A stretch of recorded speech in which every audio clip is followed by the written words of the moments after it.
walking, we're talking.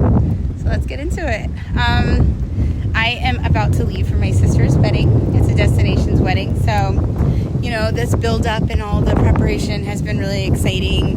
And of course, my walking series has been very helpful in me looking fabulous in my dress. But it kind of made me think about a question that I used to ask myself a lot throughout this relationship with Lord Farquaad.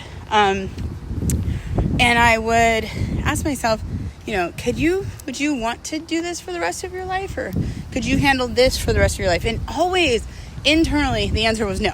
Like, there were so many things that I was like, man, if this was like forever and always with this person, like that, I couldn't handle that, Intimacy was terrible, and that's when, I'm a Scorpio. So like, that was I thought that was just something we had to work through, but it was always just never that great. But it is what it is. But it's like also just like morals or things that they believed in, or like how they kind of handled conflict, or their relationship with their family, or all of those things. I was like, we don't really have that in common. But I kept like, I don't know, I would ask myself, like, could I handle this for forever?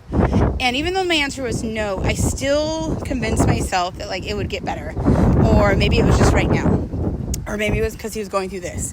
And really, like, who he was always clear. Like, I think he even always said that, like, I kind of told you what I want. And I was like, So, that's kind of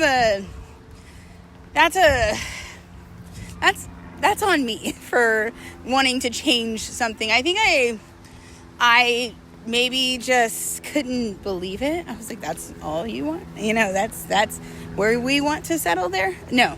So I think like part of me has come to the realization that is a very important question to ask yourself very early on in a relationship, and then stick to it. If the answer is no, it's not going to be yes in 6 and 7 months. It's going to still be no. It's not going to be yes in a year or 2 years from now. 2 years I wasted with this man, right? Knowing all along when I asked myself that question, it was no. But still, so I think that kind of what I'm trying to get at is just, be honest with yourself on what you're looking for. And like, I'm 37. I've been married before. I'm at a point in my life where like, I'm not looking to entertain or share energy or exchange energy with anybody that is just going to be temporary. I know my dad told me all the time, he's like, you better get it together, like right now, like, because you're getting up there and being old, mind you, my dad is, married to a younger woman, so he's probably putting me on game. But I will say this, that, I've never had a hard time finding someone, like even now, like that's not a fear of mine that I wouldn't be able to find someone. I think a fear of mine is that I picked the wrong person again. I think that's a little bit more closer to my fear. Like, I'm confident that, if I had to rain someone down, I can handle that. But I will say that I've just noticed that a man has the potential to change the course of my life because I let it, not them necessarily, but I just feel like the last 2 big relationships that I've had, my marriage and then this one, they completely altered the trajectory of my life. And, I had to rebuild so much from them. So my perception of relationships now is through the lens of fear, or through the lens of not feeling like, maybe that's not really it. Like, maybe I'm not supposed to be with somebody. But I do know, and I had this conversation with my best friend, it's like, it's really my choices and who I picked that have reflected those, because I've had plenty of quality, good men, try to court me. But of course, for some reason, I need the one with the biggest origin story or plot twist or, cinematic. I don't know. Like, I don't know what that is about me. And I think I've touched on it on a few of my videos of maybe it's more of just a self-worth wound of thinking like, this should be easier, or maybe here I'll feel more valued because like I already know kind of what they're bringing to the table. And mind you, my ex-husband was light years more quality than Laura Farquaad. You know, like he was a more quality man. We just got together too young, and you know, life went the way it went. But this relationship, yeah, no, this was on me. This was a bad choice. This was poor. It's a poor choice. You know, and I'm paying the devil for it. You know, but I will say that in the end, it did what it had to do, because for what it's worth, I won't be choosing one like that again. Yeah, I may not even be choosing, but I will definitely be more mindful of like what impact a partner can have on your life.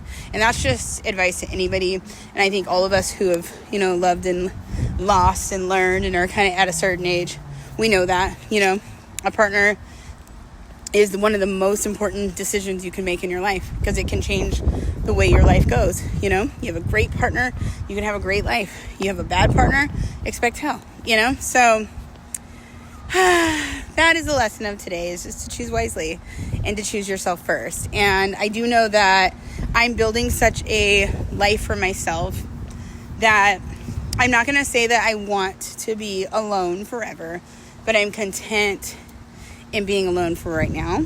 And I feel like that's a safer place to be in than someone who may want like companionship or not want to be lonely. Like I'm not there, you know, like I can sit in a room by myself, you know, I can go to dinner by myself. And even though that's not maybe what I want long term, I would rather have that than have someone come and Wreck-It Ralph, right? So, yeah, that's what I wanted to share with you guys today is, you know, can you spend the rest of your life with this person?